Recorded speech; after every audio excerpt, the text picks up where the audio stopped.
We at Trackhouse Racing are proud to announce, after deep conversations with Formula One, we will be the 11th team on the grid starting in 2025. Trackhouse is rooted deep in the world's top motorsports, from NASCAR to MotoGP, and now we enter the pinnacle motorsport, Formula One.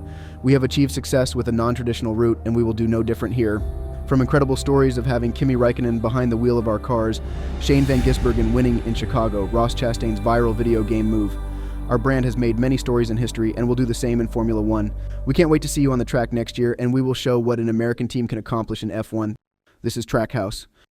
Hello everybody, and welcome back to a brand new episode of our F1 24 career mode. I hope you're all having a great day. You heard the big news: Trackhouse Racing entering Formula One next season as officially the 11th team in Formula One, as I was actually fortunate enough, of course, as a prospect of theirs, as they do want me on their team. We actually got to do a quick tour of their factory that they are currently working on, and kind of got to see what things were looking like, but it didn't lead into any contract conversations this weekend and through the summer break, which we were expecting to have some opportunities, but they didn't really materialize yet. So we just really spent the summer break, just taking some time off, resetting, just breathing a little bit here. We've had a few rough weeks that we're looking to put behind us coming into Zandvoort, the Netherlands Grand Prix here. Max Verstappen, of course, home race for him. Here's the R&D coming into this weekend. We've actually made some decent gains to where we're not too far behind the Mercedes team as we come into this Dutch Grand Prix weekend. One thing we've been struggling with recently is just kind of the setups in the car, and lacking confidence in the car, and in the long run the car really fades and falls off, and I slip and slide a lot, and we saw it in Spa, and of course we crashed out in that race there in the last episode, and we actually had a conversation over the phone with Sebastian Vettel about that in the summer break, and we'll let you listen in on very briefly of that conversation. Listen, bud, you need to speak up about the setups if something isn't working for you. Don't force yourself to drive it. Let them know what you need. That's going to make a huge difference for you. I mean, the rear end is just stepping out like crazy, guys. We need to fix this. Okay, mate, come to us. Let's work on it. So it's time to start speaking up, start using our voice, and we were making setup changes this weekend, and we were on and off the track just trying to figure out what we needed, and you can see I was still slipping and sliding, and this is something that I was kind of just dealing with, trying to find my bearings in Formula One, not necessarily the most confident to make changes or make comments on where the car needs to be, but we had worked over the course of FP1, and I actually even went into FP2 as well, and just continued to try and experiment and find things that was going to make this car work and comfortable for me, because I feel like that's where we've been dropping the ball, especially lately. We fired out of the gate with a lot of speed, but over the last 5-6 Grand Prix, it's kind of been hit or miss. Some races we've ran great, up there in P6 in Austria, so there's moments of hope, but there's also those moments of reality where we need to just kind of, like I said, be more confident in using our voice. And I think as we come off of this summer break for the final push for this final half season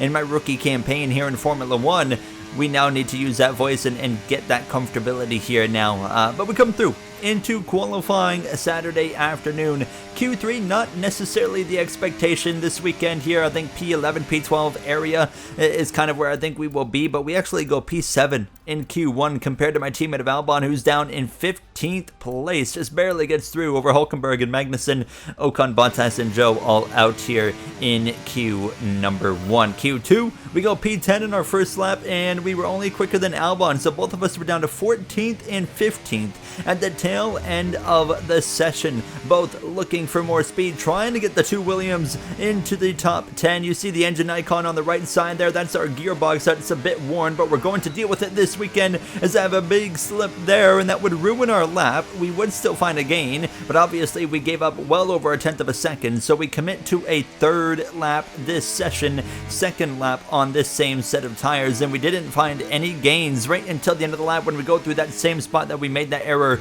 last lap, and 0.4 of a second overall is what we find in this third and final sector as we head back to the line. What is it going to be? We go P3, but would it stick? The answer is no. P11, not even half a tenth between myself and Oscar Piastri. Williams out 11th and 12th for myself and Albon, ahead of the grid. Welcome along then to the North Sea coast and to the Zandvoort circuit. We're 25 miles away from Amsterdam for today's Dutch Grand Prix. It's a race the great Jim Clark won on 4 occasions, leading for an astonishing total of 370 laps. Zandvoort circuit has 14 corners, 10 to the right and 4 to the left, with plenty of steep camber and elevation changes to keep our drivers on their toes throughout the 2.6-mile lap.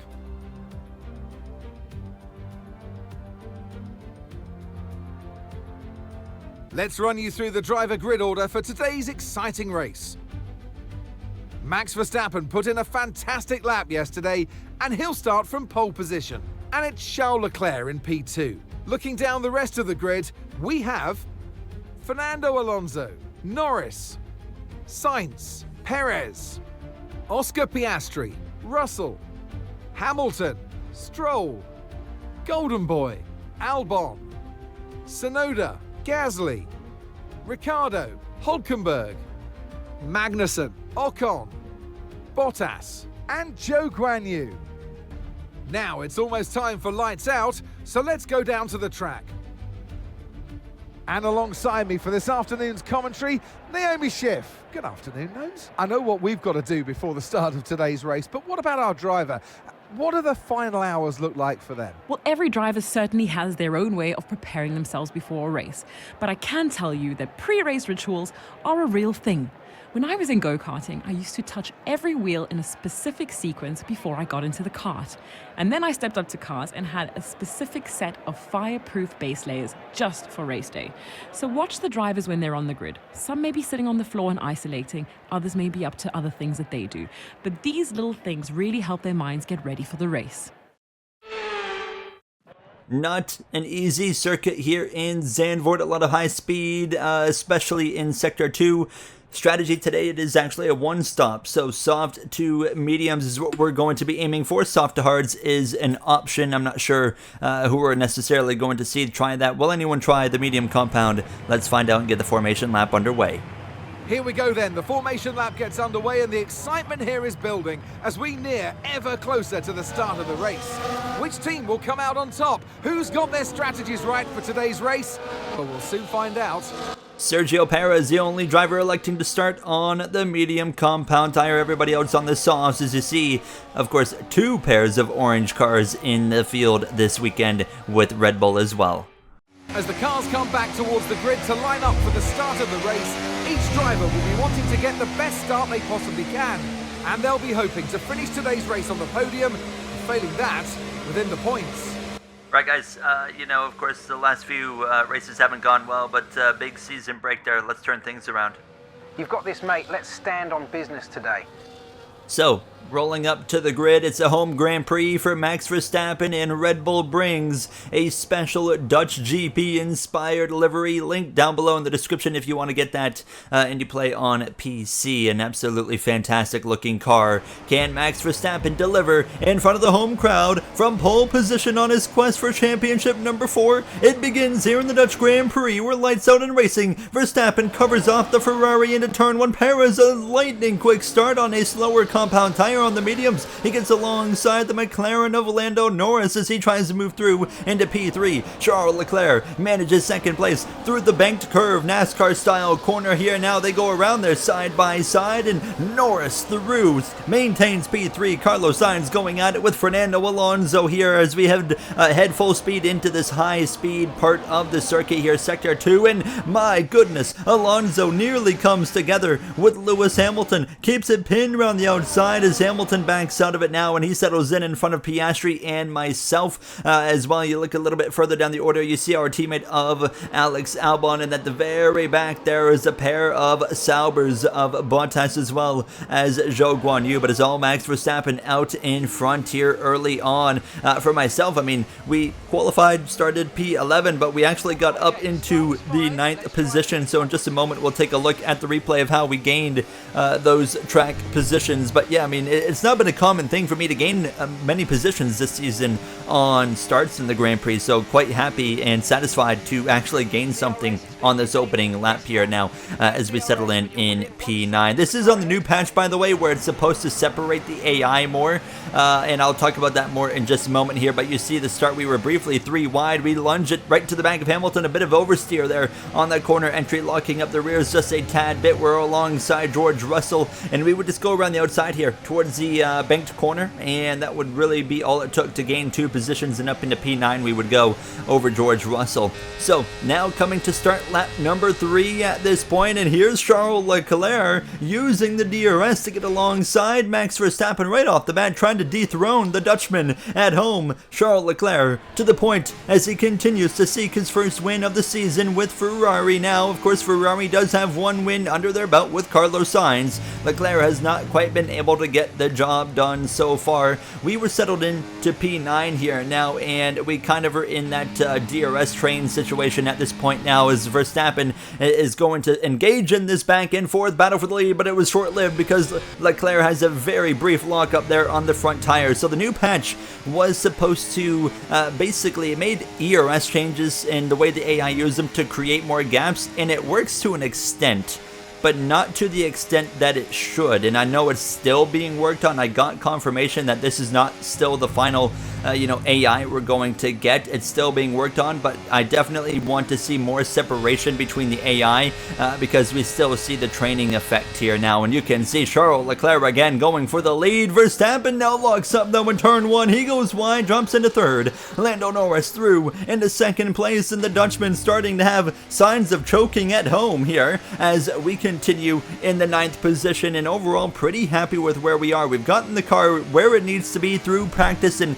tweaking with the setup and whatnot, and just, getting that comfortable feeling is kind of what I focus on this weekend more so than any other weekend, as I have a big moment there, but we're going to be just fine. But yeah, overall, really happy with where we are at right now, and as long as we have DRS from Oscar Piastri, we are in pretty decent shape here. Now we should be able to hold off the cars from behind of George Russell as well as Lance Stroll. And if you look on the track map, you can definitely see that this patch has done like it says it does, which is more separation, but it's just not enough. As now Lando Norris trying to go around the outside, 2 drivers looking for their first win of this season, and 1 driver looking for his first win in Formula 1. And that's Lando Norris, who takes the lead of the Dutch Grand Prix now, as Max Verstappen continues on in that 3rd position, just watching, ready to pounce if an opportunity arises now. Not really much changing in the landscape of things for myself. We continue to run in this 9th position, really just looking for opportunities to lunge at Piastri, but he wasn't really leaving himself open for the taking, while his teammate continues up front running in that 1st position, but not for long, because now starting lap 11, here comes Leclerc. Look at the speed in that Ferrari. He breezes past and doesn't even have to worry about a side-by-side battle into that 1st corner now, as we're still really just chilling here in P9. Albon actually got past Lance Stroll, so he moved through into P11, but he was a ways behind our group of cars, so he was going to have some work to do to run us down now, as Leclerc is now locking up. He was actually able to get past Lando Norris with the DRS, and then immediately has that lockup, but he actually stays ahead this time. So this was stacking up everybody, and that got me right to the back of Oscar Piastri. We show the nose, and he has a bit of a moment there on the exit of the corner, and now here we go. We take the position, we pounce on an opportunity, and now up into the 8th position we go. The aggression is there today. We are getting after it in this Williams machine, and now we can set our sights on Lewis Hamilton, and that's going to be a way more difficult overtake to make, and I don't think it's even really going to be realistically possible, especially while he has DRS from Fernando Alonso, who has DRS from Carlos Sainz, who has DRS from Perez, so on and so forth. So really, we're just kind of settling in and just waiting for maybe potential lockups or a self-spin, or as well, if those don't happen, waiting really for the pit stop cycle to kick off. Now, we know Perez is going to be going long compared to anyone. He's on that medium compound of tire here. As you can see, I'm starting to have a few moments now as we come through to lap 14 now, as these tires just naturally start to fall off. That car, of course, going to be more vulnerable to oversteer, and we're seeing it right there. My left sides were quite worn, like double the percent wear on my left sides compared to my right side tires. But now here comes the leader in the top 3. Leclerc, Norris, Verstappen, they are all going to come into the pits together. Softs off, mediums on for Leclerc. That Monaco driver still seeking win number 1 of the season, and he's in good shape today. Norris exits in P2, while Verstappen will be 3rd, and then Alonso, Hamilton just behind as well, as they should cycle out really 1, 2, 3, 4 once we come back around a few more laps. Now, as I had stayed on the racetrack, so we will be coming into the pits at the end of lap 16, while now Perez finds himself out in front. Carlos Sainz 1.6, 1.7 seconds up the road from myself, and that gap would actually be relatively stable until about midway through sector 2, and then it would start to increase a little bit to that 1.9, 2 second kind of margin now, as we're really just trying to hold off Oscar Piastri and George Russell. But overall, happy with where we are as we come into the pits at the end of lap 16, get down to that 37 mile per hour pit speed, which I completely forgot it was 37 here. I'm only used to that in the British Grand Prix, but nonetheless, we come in, and now we'll take our softs off, get the mediums on. It's a slow stop there for Oscar Piastri. That's perfect for myself, and it looks like Lance Stroll, he's coming in as well, and now the pit lane is flooding, so we exit behind Carlos Sainz. But look at this, we have several cars with 10 seconds of time penalties. Alonso, Norris, Verstappen all getting time penalties, and I was very intrigued by that, and I actually end up pausing my game to see what in the world has happened. And all 3 of them got hit with a cross the pit exit line, which I went and looked at the replay, and this never happened. Norris, Verstappen, Alonso. We're watching on board with Verstappen. You see Norris doesn't cross the line. Verstappen doesn't either. Alonso also didn't.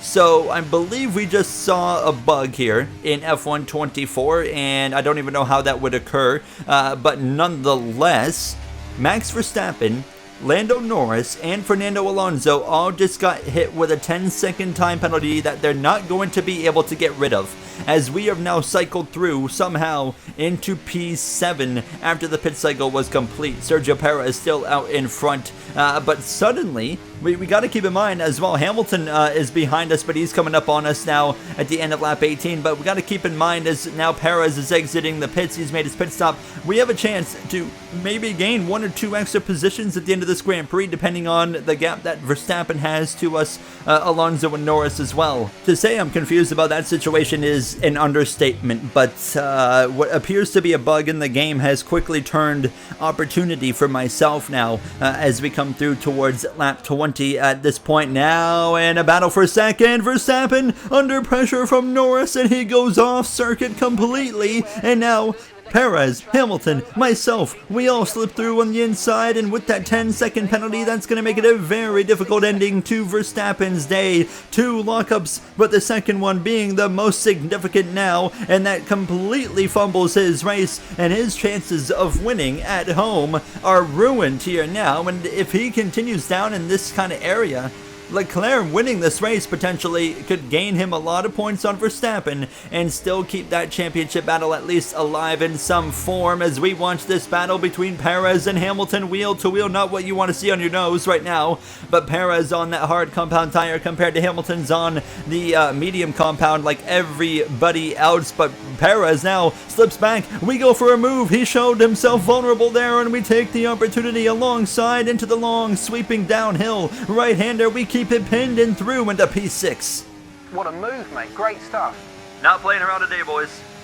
What a move, and we get the job done, and then we as well have a big run on the back of Lewis Hamilton. We're going to go for it into turn number 1 around the outside, and another position, and what a race this is quickly turning into. I mean, we don't have the pace necessarily to be here. It's the DRS that's really just kept ourselves alive and in the mix, and suddenly as well, you look at Norris and Alonso, they're only about 10 seconds ahead as we continue this battle with Hamilton, who I don't really make it difficult for right there. It's it's going to be quicker to just kind of follow him at this point. But we could maybe even be on the podium if we beat Lewis Hamilton, which would be just absolutely insane to think about, as this is quickly turning into a career day after several races of frustration in the past, few episodes. We might put ourselves right back on the map for as well Trackhouse Racing, who we of course are in some conversations with, and if we're going to sign a deal with Trackhouse, the now 11th team coming to Formula One, that's a deal that's going to be coming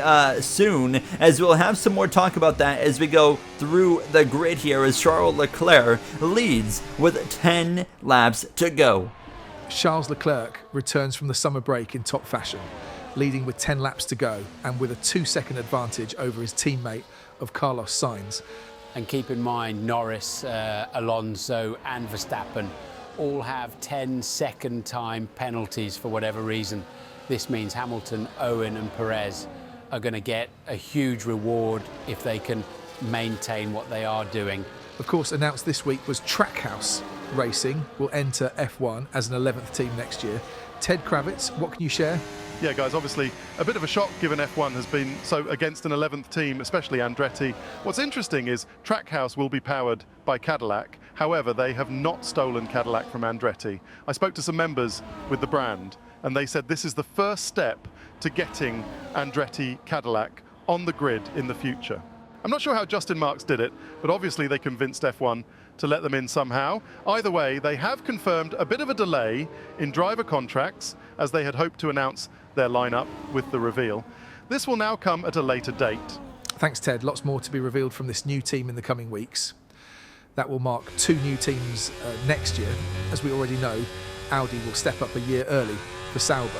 Zhou Guanyu at the bottom there now, as you heard it in Through the Grid. Of course, now as here comes Perez, but Trackhouse Racing will be going with Cadillac in their debut, which they were supposed to be, Cadillac was supposed to be going with Andretti, but it sounds like Cadillac did come out and say that, hey, we are still supporting Andretti in their bid as well into Formula One. So Cadillac, if they can get Andretti in, suddenly they have 2 teams in Formula One, which would be a heck of a scenario for that brand. So it'll be interesting to see how things play out. But just because there's going to be 11 teams on the grid next season doesn't necessarily mean that I'm going to be driving on that 11th team. So we'll have to wait and see what happens here now, as Perez is on the move, putting those hard compound tires to work. But Verstappen showed the nose up my inside. I'm not really intrigued in fighting Verstappen too much at home, as well as the fact that he has a 10-second time penalty. I should be able to beat him anyways, but Oscar Piastri 2 seconds back down the road, Russell about 2.5 seconds back as well, as we continue on at this point in the 8th position and just trying to maintain these guys. But they had a really solid pace that I didn't really have anything to show at this point. Now it was just about trying to hang on and put ourselves in position to gain an opportunity at a 4th or a 5th place effort now, as we have yellow flags actually in front of us, and it's Carlos Sainz. Carlos Sainz with a mechanical failure, leaving Ferrari at the end of the season, and he is out, unfortunately, here in the Dutch Grand Prix. Another position for us. That gives us an even better chance at moving forward. He was one of the drivers without the time penalties. Of course, only 3 drivers do have time penalties here as we roll through the left-hander, now coming towards the final part of the circuit. It's only 4 laps of racing to go at this point. We have an opportunity to do something we haven't done yet in Formula One. That would be a top 5 result, which would be, not only great for our rookie campaign and, like I already said, putting us on the map, but as well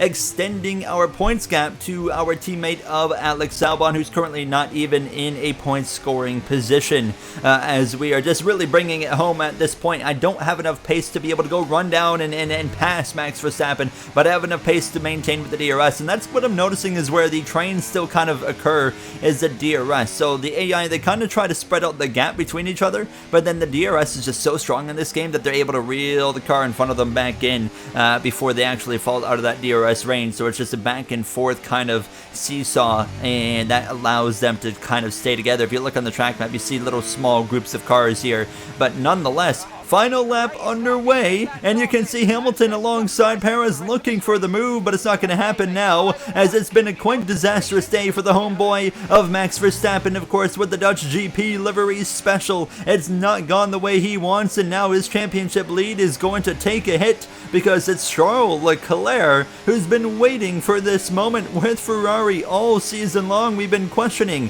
when is it going to happen? When is Leclerc going to get to the top step of the podium? He's been in position many times to be in the fight, but they haven't quite pulled it off. But today, it's finally time. Leclerc wins in Zandvoort. Yes! Let's go, come on, yes! Norris and Alonso at a drag race to the line, but both with 10-second penalties. Where is that going to put us to the line? It's going to be, hold on, it's going to be 4th position, nearly a podium with the time penalties for Verstappen, Alonso, and Piastri. Hamilton, driver of the day, and we come up just short of a podium. And it's Monaco go for Charles Leclerc as he takes the checkered flag and wins. What a day. This is quickly turned into here. Of course, we just kind of, kept ourselves in position. That was the main thing. Keeping ourselves in positions for things to kind of work out. And you see Hamilton P3. How about Perez ends up getting second place due to those time penalties? Alonso and Norris just couldn't stretch out enough of a gap. So Leclerc gets to celebrate his first win of this 2024 season. What a drive. Kind of controlled all that last half of the race now as we hear him on the podium. It's about time, honestly. We've been so close all year long. We knew it was coming. We just needed everything to come together. So Leclerc gets to celebrate that first win. Like I said, we all knew it was coming. It was just a matter of time, and just kind of having everything, materialize was the important thing, because it just, they had the pace, but all things just weren't really coming together, and that's what was keeping him up the top step there. So 25 points for Leclerc. Alonso with the fastest lap, so he gets 9 points there. Verstappen ends up P10, Albon P13, so we gain a significant amount of points on Alex with our 4th place effort, 12 points for us. But we'll take a look, of course, at the drivers' standings and see that Verstappen's gap is cut to 47 points now, as we have 35 points compared to Albon's 18, and now we actually put some pressure on Lance Stroll, fellow Canadian. Red Bull's gap down to 60 points going into the next episode. I'll see you guys then. Thank you for watching, and have a great day.